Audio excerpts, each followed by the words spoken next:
नमस्कार, प्रणाम। मैं त्रिपाठी आराधना आप सभी का अपने इस नए वीडियो में बहुत बहुत स्वागत करती हूँ। आज मैं आपके समक्ष कोई गीत या कविता नहीं प्रस्तुत करने वाली हूँ। दरअसल कुछ यादें हैं, कुछ ऐसी खतरनाक यादें हैं जो जेहन से निकलती नहीं है कभी। तो एक स्टोरी है हम भाई बहनों की, जिसे मैं साझा करने वाली हूँ। लगभग आज से 10 या 12 साल पहले की बात है, या उससे भी अधिक ही हुआ होगा। अब मैं थोड़ा छोटी ही थी, मुझे बहुत क्लियर याद नहीं आ रहा है कब की बात है, लेकिन 10-12 साल, 12 साल नहीं, 12 साल से ऊपर, यानी 15 साल से कम नहीं हुआ होगा। उससे ऊपर भी जा सकता है या उससे के इर्द गिर्द ही होगा। हम भाई बहनों की बात है। हम लोग उस समय गांव में रहते थे, गांव में ही थे। हम और भैया गांव में थे। मम्मी पापा तो यहाँ, लेकिन हमारा पढ़ाई वहाँ से चल रहा था। तो इस वजह से, वैसे सबको पता है कि हम लोग गांव से जुड़े हुए हैं, हम लोग गांव के ही हैं। यहाँ शहर में तो बस गुजारा करते हैं। तो उस समय घर में सब लोग थे, चाचा चाची बाबा सब लोग थे, हम भाई बहन, चाचा के भी बच्चे सब लोग। तो मैं और मेरी बहन, चाचा की लड़की, और भैया, हम तीनों छोटे ही थे। भैया हम सब में बड़े थे। हम सब लोग ऐसे ही एक बेड पर लेटे हुए थे। ठंडी का मौसम था। और उस समय क्या हुआ हमारे साथ, उस समय पता नहीं क्यों गांव में ऐसा हुआ था। मैं अपने गांव की बात बताऊं, और जगहों का तो नहीं मुझे पता, लेकिन उस समय बहुत ही सांप निकल रहे थे चारों तरफ। जिधर देखो उधर सुनने में आता था कि अरे वहाँ सांप निकला है, वहाँ सांप निकला है। इसके लिए गांव में कुछ पूजा वगैरह भी चल रहा था। और ये सुनी सुनाई बातों को हम लोग सुन रहे थे। तब तक अचानक से हम लोगों के साथ खुद भी ऐसा हो गया। पूरा घर पक्का है, कहीं कोई ऐसा नहीं है कि चलो मिट्टी का छेद वगैरह होता है तो कोई भी होल हो, मोटा हो, तो डर रहता है कि बाहर से कीड़े मकोड़े आ जाते हैं। लेकिन ऐसा कोई डर नहीं था हमारे यहाँ, क्योंकि चारों तरफ से सब कुछ पैक था। लेकिन उसके बावजूद पता नहीं कहाँ से हम तीनों भाई बहन ऐसे लेटे हुए थे। शायद 9 बज रहा होगा, 9 या 10 का समय हो रहा होगा रात में। तो गहरी नींद में कोई नहीं सोया था, लेकिन हम दोनों बहनें एक साथ सोते थे। लेकिन भैया भी वहीं पे लेटे हुए थे थोड़ी देर के लिए, शायद हाँ वहीं पे कुछ देर के लिए। जैसे ठंडी के मौसम में आलस सा नहीं हो जाता है, सब लोग एक साथ बैठ के बात करते हैं या कुछ भी। तो भैया भी वहीं 2 मिनट के लिए लेटे हुए थे। उनको जाना था कहीं और भी सोने के लिए, लेकिन कुछ पल में शायद ये हमें बचाने के लिए ही वहाँ कुछ पल के लिए रुक गए थे। फिर अचानक से हमारे तकिए के नीचे इतना मोटा सांप कि बता नहीं सकते हैं। वो बूढ़ा हो गया था। जब उसे मारने लोग आए तो लोगों ने मारने के बाद देखा तो ऐसा लगता उसका चमड़ी झूल गया था, यानी कि वो बूढ़ा हो गया था। इतना लंबा मोटा था कि क्या बताएं।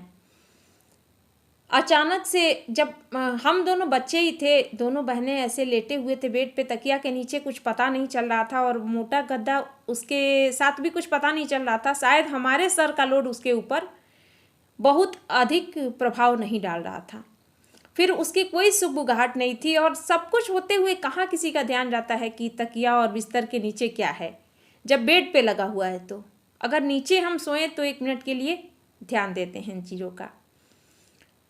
लेकिन शायद उस समय लाइट भी कटा हुआ था। गांव में तो अक्सर ऐसा होता ही रहता है, कभी लाइट आए जाए, रात में दिन में चलता ही रहता है। तो शायद वो चार्ज में टॉर्च लगा हुआ था। और मुझे इसीलिए याद आ रहा है टॉर्च की बात कि उसकी जो फुफकार होती है वो एक बार निकली, जब भैया का सर शायद पड़ा और थोड़ा सा भार उसके ऊपर 3 लोगों का पड़ा, तो फुफकार एक बार निकली। फिर भैया ने मुझे आवाज़ दिया कि गोल्डी टॉर्च निकाल के लाओ।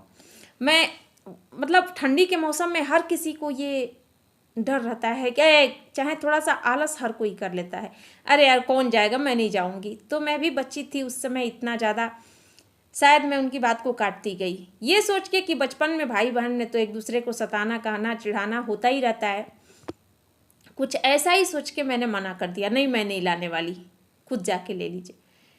ऐसा ही रिक जिक कम से कम 1 मिनट तक हमारे बीच हुआ। फिर 2 राउंड, 2 या 3 बार उसकी फुफकार निकलने लगी। शायद 2 बार तो निकली ही होगी। फिर वो आहिस्ता आहिस्ता बेड से नीचे उतरे और पास में ही लगा था चार्जिंग में टॉर्च।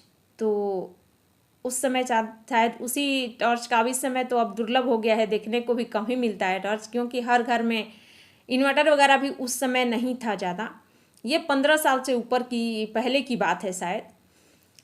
तो वो धीरे धीरे जाके टॉर्च निकाल के लाए। उस समय भी हम दोनों बहनों को यही लगा, चाचा की लड़की और भी छोटी थी, यही लगा कि शायद भैया आप जहाँ सोते हैं वहाँ जा रहे हैं। हम लोग बहुत गौर नहीं किए, यही हमें लगा कि यही तो हमसे मजाक ही करते हैं। शायद हम लोग आपस में थोड़ा सा किए भी गए, जाओ जाके ले लो। फिर वो टॉर्च निकाल के, और वो हमसे बड़े थे भैया, तो उन्होंने देखा तो थोड़ा सा शायद वो सांप दिख गया। फिर वो जल्दी से चिल्लाए, और हम दोनों लोग, दोनों बहनें, हम तो इतना तेज बेड से उतर के भागे कि कुछ पता ही नहीं चला। और उसका किस्सा ये रहा कि हम लंबे समय तक उस रूम में, जिस रूम में वो बेड लगा हुआ था, वो उस बेड पे हम सोते नहीं थे। ऐसा लग रहा था कि वो रूम ही छूट जाएगा, उसमें कोई सोएगा ही नहीं, क्योंकि इतना मोटा सांप था, वो समझ ही नहीं आ रहा था किसी को कहाँ से वो आ गया है। और फिर मंगलवार का दिन था, मुझे ये भी दिन याद है, क्योंकि दिन याद होने का कारण एक और है कि हमारे यहाँ बहुत ही धार्मिक लोग हैं। तो हमारे यहाँ कीर्तन वगैरह हमेशा होता रहता है, शिव मंदिर पे कभी, हनुमान मंदिर पे कभी, या देवी मंदिर पे, हर जगह होता ही रहता है। तो मंगलवार था, शायद हनुमान मंदिर पे कीर्तन हो रहा था, वहाँ से कुछ लोग लौट रहे थे। फिर चाचा जल्दी से गए, और शायद हाँ वहीं से ही जाके ही मतलब संपर्क में हो गए, तत्काल ही बाहर निकले, तब तक वो लोग मिल गए।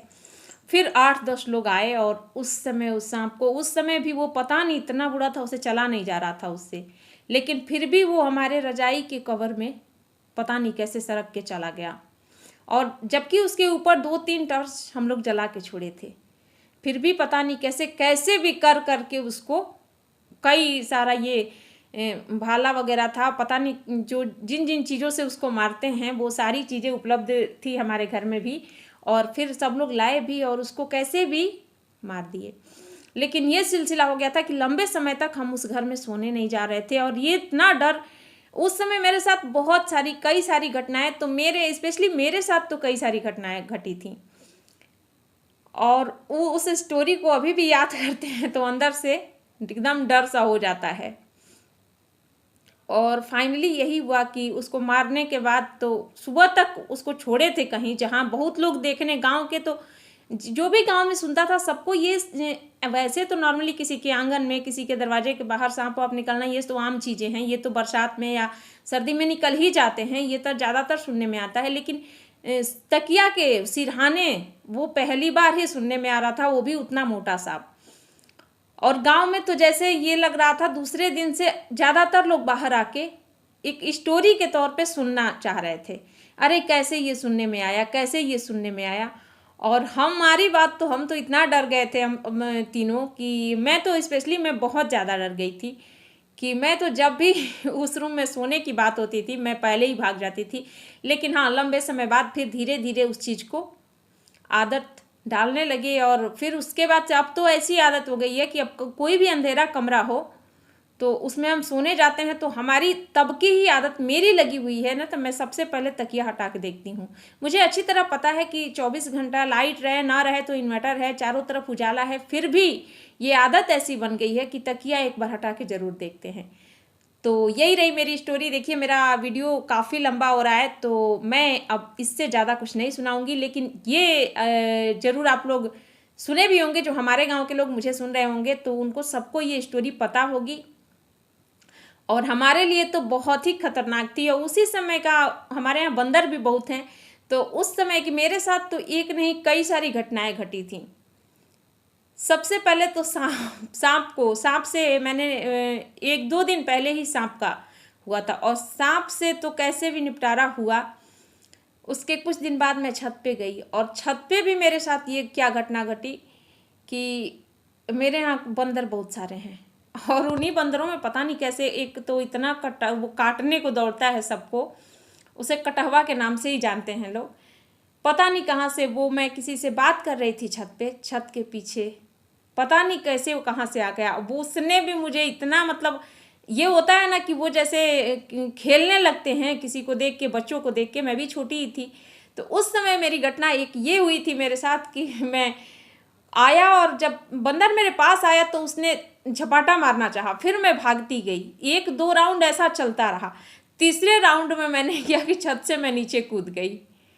तो एक ये भी स्टोरी रही, लेकिन इन सब के बाद प्रभु की कृपा रही और बड़ों का स्नेह रहा, आशीर्वाद रहा, तो कुछ नहीं हुआ। ना सांप ने कुछ कर पाया और ना ही छत से गिरने पे कुछ हुआ। मैं स्वस्थ रही, मुझे दवा भी एक नहीं खानी पड़ी, मैं बिल्कुल ठीक रही। तो मेरा ये छोटा सा वीडियो आपको पसंद आए तो लाइक ज़रूर करिएगा और मेरी ये छोटी सी स्टोरी आप लोग ज़रूर बताइएगा कि किसके किसके साथ ऐसा कुछ हुआ है।